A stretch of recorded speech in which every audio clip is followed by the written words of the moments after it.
Everybody's doing content marketing these days, right? And stories, the key. I mean, I'm all about storytelling. I tell people all the time, there's no point in doing it if you don't have a good story to tell, and doing it around a story.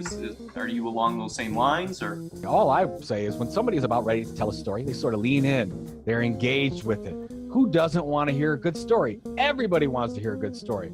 What don't people want to hear? They don't want to be pitched to, at least that they know about it. They don't want to look at your feature benefit stuff. 99% of the type of information you have that you built your content strategy around, people don't care about. They want to be told stories.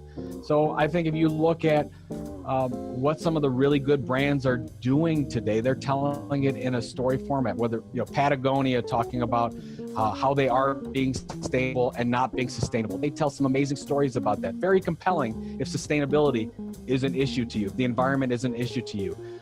Vans Footwear just came out with an amazing series of documentaries on their target audience and what their target audience is living and doing and how they're different. That stuff is interesting. They do that through videos. They do that through pictures. That's a compelling story that draws people in. What we have to tell, what's our story?